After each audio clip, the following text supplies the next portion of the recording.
شب قدر اور اس کی تلاش۔ بسم اللہ الرحمن الرحیم۔ اہل ایمان پر اللہ تعالیٰ کے احسانات میں سے ایک بہت بڑا احسان شب قدر ہے، یعنی قدر کی رات، برکتوں اور رحمتوں والی رات، ایسی رات کی جس کے بارے میں رب کائنات خود فرماتے ہیں انا انزلناہ فی لیلۃ القدر، بے شک ہم نے اسے یعنی قرآن مجید کو شب قدر میں نازل کیا ہے۔ اللہ کا کلام یقیناً اس کائنات میں سب سے عظیم الشان نعمت اور سب سے عظیم الشان بات ہے۔ اللہ نے اپنے کلام کو نازل کرنے کے لیے جس شب کا انتخاب کیا اسے شب قدر کہا، اور پھر ایک ایسا اسلوب اختیار کیا تاکہ انسانوں کو یہ پتہ چل جائے کہ یہ شب کوئی عام شب نہیں ہے، یہ رات کوئی عام رات نہیں ہے، بلکہ انتہائی قدر و منزلت کی رات ہے۔ اللہ فرماتے ہیں وما ادراک ما لیلۃ القدر، تمہیں کیا اندازہ ہے کہ یہ لیلۃ القدر یعنی شب قدر کس قدر عظیم ہے۔ پھر اللہ رب العزت انسانی ذہن کو سامنے رکھتے ہوئے تاکہ بات اس کی سمجھ میں آ جائے ایک ہلکا سا اشارہ دیتے ہیں اور فرماتے ہیں کہ لیلۃ القدر خیر من الف شہر، کہ یہ شب قدر جو ہے 1000 مہینے سے زیادہ بہتر ہے۔ ناظرین محترم، آپ اور ہم سب یہ جانتے ہیں کہ سابقہ امتوں میں لوگ طویل عمر پایا کرتے تھے، تو بعض مفسرین نے یہ ایک خوبصورت نقطہ بھی اس میں سے اخذ کیا کہ وہ جو اپنی طویل عمر میں عبادت کیا کرتے تھے، کسی کی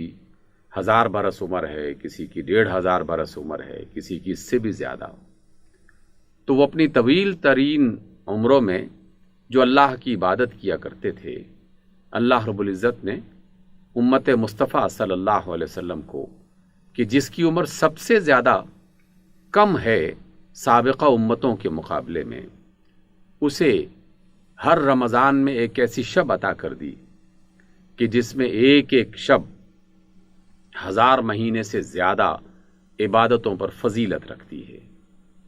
یہ جو 1000 مہینے سے زیادہ کی مدت ہے، یہ کم و بیش 80 برس سے زیادہ کا وقت بنتا ہے، لیکن یہ محض ایک اشارہ ہے، اس کی عظمت اس سے بھی کہیں زیادہ ہے۔ اللہ رب العزت نے اس شب کو یہ جو منزل عطا فرمائی اور یہ مقام اور مرتبہ عطا فرمایا، اس میں صرف یہ نہیں ہے کہ قرآن مجید نازل ہوا، بلکہ سورہ دخان میں اس بات کا اشارہ کیا گیا کہ یہ وہ رات ہے کہ جس میں ہر قسم کا حکیمانہ فیصلہ کیا جاتا ہے، اور مفسرین کا اس بات پر اتفاق ہے کہ اس رات دنیا بھر کے لوگوں کا، اقوام کا، معاشروں کا آئندہ سال بھر کے لیے اللہ کی طرف سے جو فیصلہ ہونا ہوتا ہے وہ اس شب میں باقاعدہ اعلان کر دیا جاتا ہے۔ اس اعتبار سے اہل ایمان اس رات کو تلاش بھی کرتے ہیں اور اس رات میں اللہ کو راضی کرنے کا خصوصی اہتمام بھی کرتے ہیں۔ خود رسول اللہ صلی اللہ علیہ وسلم نے نہ صرف یہ کیا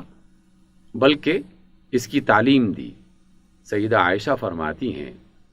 کہ جب بھی آخری عشرہ رمضان کا شروع ہوتا تو آپ صلی اللہ علیہ وسلم اپنی کمر کس لیتے، خود بھی رات کو بیدار ہوتے اور اپنے گھر والوں کو بھی ان راتوں میں بیدار رکھتے، اور پھر امتیوں کو بتایا گیا آپ صلی اللہ علیہ وسلم کی طرف سے کہ اگر تم شب قدر کو تلاش کرنا چاہتے ہو تو رمضان کے آخری عشرے میں تلاش کرو۔ مزید آسانی کے لیے یہ تعلیم فرما دی کہ آخری عشرے میں جو طاق راتیں ہیں، یعنی 21ویں شب، 23ویں شب، 25ویں شب، 27ویں شب اور 29ویں شب، ان 5 راتوں میں خصوصی طور پر شب قدر کو تلاش کرو۔ اگرچہ رسول اللہ صلی اللہ علیہ وسلم پورا عشرہ ہی ان راتوں میں بیدار رہا کرتے تھے، نوافل ادا کرتے،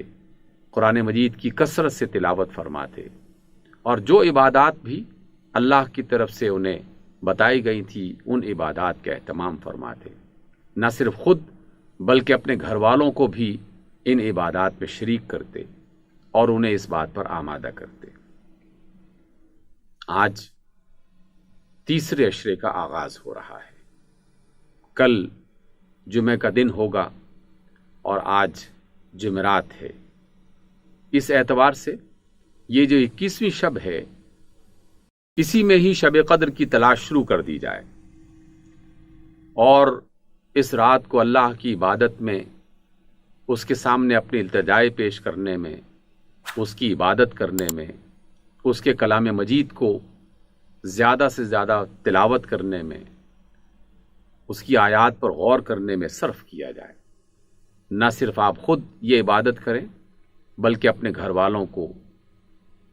تمام جو بچے ہیں گھر میں موجود، ان کو بھی اس عظیم الشان عبادت میں شامل کریں۔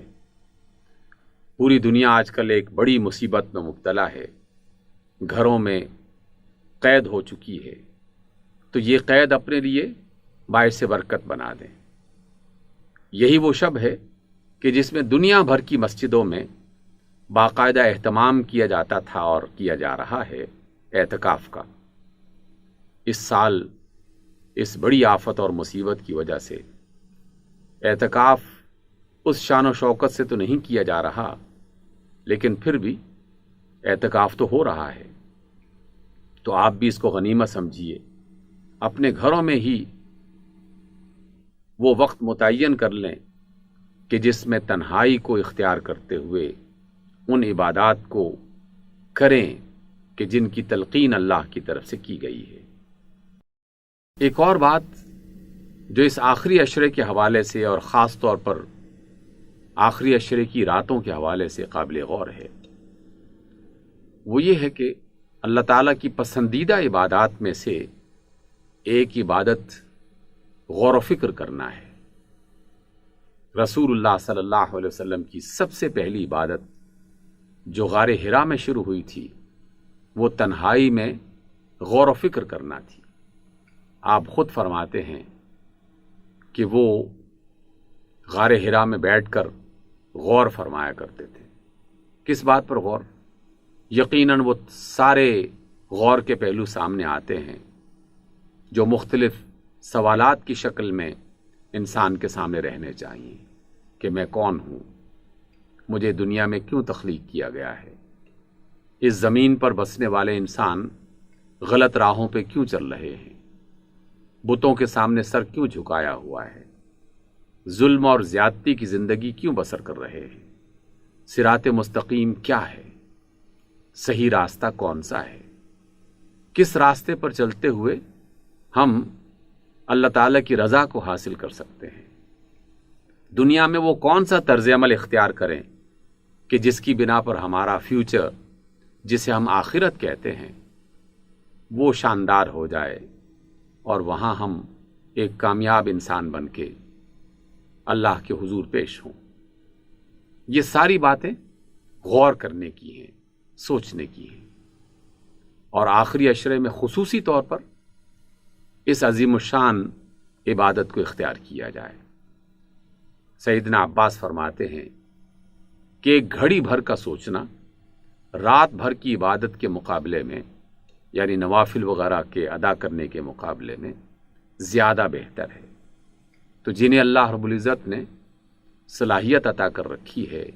وہ اپنے بارے میں، اپنی قوم کے بارے میں، اپنے گھر والوں کے بارے میں، جہاں اور بہت ساری باتیں سوچ رہے ہوتے ہیں کہ کیا کھائیں گے، کیا پہنیں گے، اگلے بہت سارے کام کس طرح کیے جائیں گے، اسی طرح اس سوچ کو بھی شامل کر لیا جائے کہ ہم اس دنیا میں اللہ کی عبادت اور اللہ کے رسول صلی اللہ علیہ وسلم سے محبت کا راستہ کس طرح اختیار کر سکتے ہیں، وہ کون سے ایسے کام ہیں جو ہمیں کرنے چاہیے تھے لیکن ہم نہیں کر پا رہے یا ہم نے نہیں کیے، اور وہ کون سے ایسے کام تھے اور ہیں جو ہمیں نہیں کرنے چاہیے تھے، لیکن غفلت کی بنا پر کسی اور وجہ سے وہ کرتے رہے، یہ سب باتیں قابل غور ہیں۔ یہ شب قدر کی جتنی بھی صورتیں ہوں گی، 21ویں، 23ویں اور 25 اور 27 اور 29 کے ان تمام ایام میں ان کی راتوں کو زندہ کر دیں، اپنے گھروں میں خیر و برکت کو عام کریں، اپنے اللہ کو راضی کرنے کی کوشش کریں، تلاوت کلام مجید اور فہم قرآن مجید اس کی مجالس کا انعقاد اپنے گھروں میں کریں، گھر کے سارے افراد مل کے بیٹھ جایا کریں، کچھ وقت محض اس کام کے لیے صرف کر دیں کہ کوئی بھی فرد بڑا ہو یا چھوٹا جو قرآن مجید کی تفسیر پڑھ سکتا ہو، اس کا ترجمہ پڑھ سکتا ہو، تو تمام لوگ فہم قرآن کی اس مجلس کو اپنے گھر میں منعقد کریں۔ اور یقیناً بیشتر گھروں میں یہ گنجائش موجود ہوگی کہ کوئی نہ کوئی بیٹا، کوئی نہ کوئی بیٹی پڑھنے لکھنے کا ہنر جانتا ہوگا، اس کے ذریعے سے قرآن مجید کو سمجھنے کی کوشش کیجیے، کسی بھی عالم اور کسی بھی مفسر کی تفسیر اختیار کر لیں اور بغیر کسی پریشانی کے اس ترجمے اور اس تفسیر کے ذریعے سے قرآن مجید کو سمجھنے کی کوشش کیجیے۔ شب قدر کی سب سے بڑی فضیلت اور سب سے بڑی برکت وہ قرآن مجید ہی ہے، اس لیے اس شب میں جہاں اپنی دنیا کی زندگی کو بہتر بنانے کے لیے اللہ سے دعا فرمائیں، اپنے بیماروں کے لیے، اپنی حاجتوں کے لیے، اپنے کاموں کے لیے، اچھے رشتوں کے لیے، شادی بیاہ کے معاملات کے لیے، گھروں میں جن گھروں میں خرابیاں اور فسادات پیدا ہو چکے ہوں ان سے بچنے کے لیے، ان مصیبتوں سے جو آفت کی شکل میں آ رہی ہیں اور جو موجود ہیں ان سے محفوظ رہنے کے لیے، جہاں یہ دعائیں مانگی جائیں وہاں اللہ تعالیٰ سے قرآن مجید کو سمجھنے اور اس پر عمل کرنے اور اس کے مطابق زندگی بسر کرنے کی بھی دعا کیجیے۔ صراط مستقیم یہ اللہ تعالیٰ کو بہت پسند ہے اور اللہ نے خود یہ دعا ہمیں سکھائی اور ہر نماز کا حصہ بنا دیا، اہدنا الصراط المستقیم، اے ہمارے رب تو ہمیں صراط مستقیم دکھا اور اس کی رہنمائی فرما۔ تو جو ہم ہر نماز میں پڑھتے ہیں اس کو باقاعدہ غور و فکر کے ساتھ اس شب میں اپنے اللہ کے حضور پیش کریں اور زندگی میں صحیح راستے کی تلاش کریں۔ اللہ آپ کے نصیب میں شب قدر لکھے، شب قدر کی برکتیں لکھے، اس کی رحمتیں لکھے، اور اللہ تعالیٰ کے فضل کو تلاش کرنے کے لیے ہم سب کو اس بات کی توفیق دے۔ آمین۔